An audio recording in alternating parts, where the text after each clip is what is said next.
anak saya tapi ditolak. Nah itu waktu pada BAP di persidangan itu yang tidak dibuka di persidangan. Banyak sekali kejanggalan-kejanggalan pada waktu itu. Nah, kemarin ada BAP yang hilang juga tuh seperti apa tuh? Ada yang hilang, yaitu jadi waktu anak saya si pelapor itu mengirimkan video, kemudian ditolak dengan anak saya. Nah BAP itu dihilangkan pada waktu di persidangan. Itu. Maaf kalau boleh tahu, pelapornya ini jenis kelamin laki-laki atau perempuan? Perempuan. Jadi dulunya memang dia itu mantan pacar anak saya, tapi yang sudah putus setahun yang lalu. Memang LDRan, dia di Binus Serpong, anak saya kan di SMA 1 Cirebon. 2 tahun pacaran hanya ketemu tiga kali gitu ya. Kemudian setelah berjalan ternyata si pelapor ini memiliki aplikasi dating apps dan friend with benefit. Mungkin tahu kan kalau friend with benefit itu kan adalah berhubungan tanpa status tapi saling memuaskan hasrat seksual itu dengan pacar selingkuhannya. Nah namanya orang pacaran tukeran kan pin Instagram. Akhirnya anak saya melihat ternyata si pelapor ini mengirimkannya bukan hanya ke anak saya tetapi mengirimkan ke pacar FBB-nya gitu loh. Nah setelah itu anak saya putus kan istilahnya karena dia juga udah berselingkuh kan gitu. Nah kenapa kok setahun setelah putus kenapa udah nggak ada hubungan, kenapa tiba-tiba ada pelaporan ini gitu. Dan lucunya kenapa di BSD kok di Bandara Suta diduga Kanit Resmob yang datang ke Cirebon dengan 15 oknum tersebut pacar si pelapor. Jadi ada kesewenangan jabatan yang saya juga laporkan kepada Propam pada waktu itu. Maka saya juga sangat kecewa karena ternyata saya waktu itu di pihak Propam meminta untuk saya tidak membuka ke media karena instansi Polri sedang jelek. Tolong bantu jangan viralkan ya Mbak. Kami akan proses oknum Polres Bandara Suta. Saya sudah menghormati mereka tetapi ternyata prosesnya sangat mengecewakan. Sampai akhirnya beberapa hari yang lalu saya terima berita dari Propam ternyata pelaku tidak diprotes. Makanya saya mohon bantuan dengan abang, dengan banyak segala macam ketidakadilan yang kami terima, kami buka ke media itu. Kami agak sedikit kejanggalan itu kan, lokusnya di BSD, harusnya Tangsel, Polres Tangerang Selatan yang memproses ini. Tapi kenapa kok Polres Suta yang ambil alih ini perkara? Kita bingung juga, kok dia bisa lapor jauh ke sana kan gitu. Ada apa? Itu kan tanda tanya buat kita. Dan kebetulan waktu itu kepala sekolah anak saya SMA 1 pada waktu itu memergoki si oknum Resmob ini, Ibtu Made Sadika yang datang ke Cirebon itu setelah mengambil anak saya, kemudian video call dengan si pelapor. Dia bilang, sayang, saya udah bawa hari nih akan dibawa ke Polres Suta. Nah itu ketahuan dengan kepala sekolah SMA 1. Beliau juga mau untuk dikonfirmasi karena dia lihat kejadiannya itu. Berarti bisa jadikan saksi juga ya? Iya. Jadikan saksi. Kak, ini kan Propam juga belum jalan ya. Lalu tanggapan dari sana yang oknum polisi ini seperti apa nih ke depannya Kak? Atau memang sekarang masih abu-abu lah kasarnya atau bagaimana nih Kak? Propamnya kemarin makanya saya rada kok seperti ini jawabannya. Jadi Propamnya itu dari Propam Polda itu masa melimpahkan lagi ke si Propam Bandara Suta gitu loh itu. Makanya ini juga mau kita konfirmasi lagi ya Bang itu. Masa oknumnya, saya sedih kan anak saya dikriminalisasi, perlakuan tidak adil hingga saya juga dilaporkan gitu kan. Terus tiba-tiba yang lain seperti si pelapor, oknum Polres maupun oknum jasa ya saya mohon ditindak sesuai dengan apa yang mereka lakukan. Kondisi adik sendiri seperti apa? Kondisi anakku, alhamdulillah anakku sih tidak ditahan. Jadi banyak yang berita simpang siur.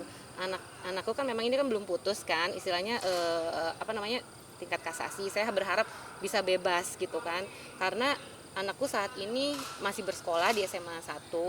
Ya memang kondisi psikisnya dia masih konseling juga karena dengan keadaan ini kan trauma, belum lagi dibully juga sama teman-teman di sekolahnya. Saya juga support, sementara saya juga harus menguatkan diri, tapi saya juga harus menguatkan anak saya. Tapi saya bilang, Hari kamu anak laki, nggak apa-apa.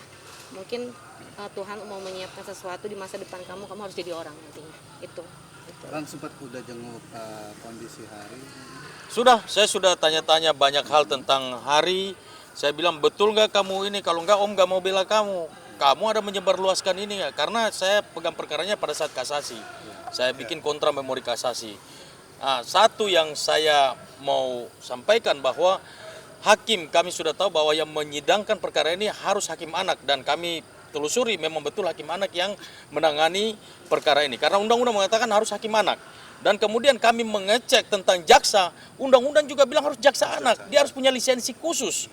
Dan kami duga sesuai dengan pangkatnya, itu dia bukan jaksa anak. Iya. Nah ini cacat hukum, sama sekali cacat hukum, harus dibatalkan ini, Hari harus dibebaskan.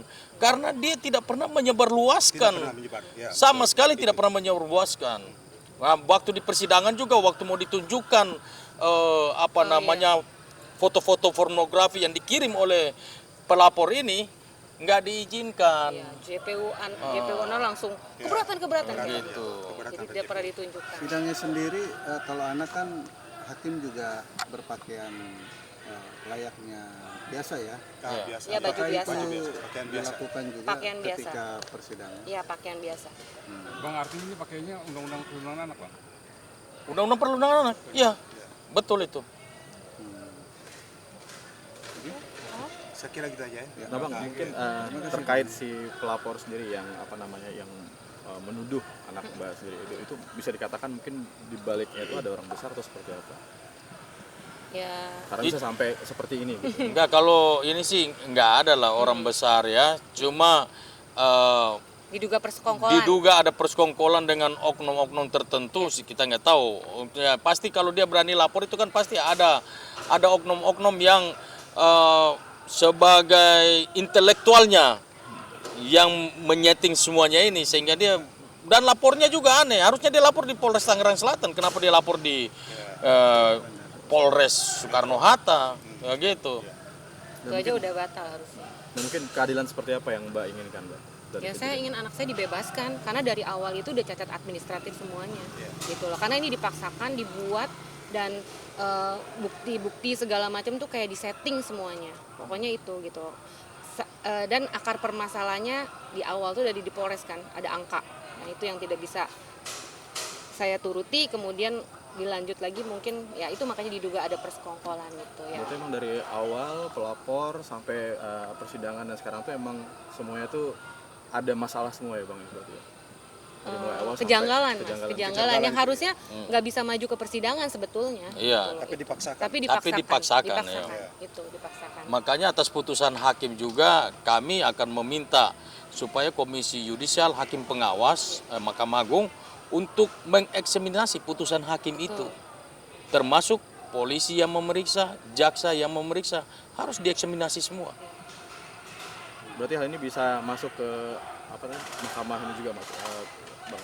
Iya, di Komisi Yudisial kami lapor ke sana. Karena ini sudah menyangkut etik. Orang tidak menyebarluaskan kok diputus 1 tahun 6 bulan.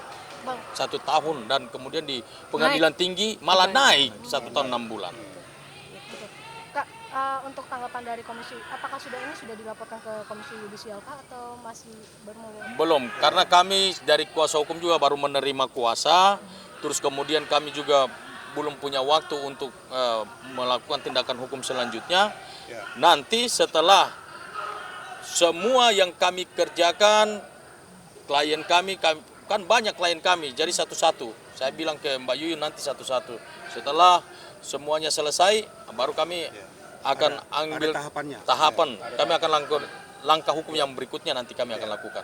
Oke. Mungkin agenda selanjutnya bang setelah pelaporan hari ini bang? Ini pemanggilan ya?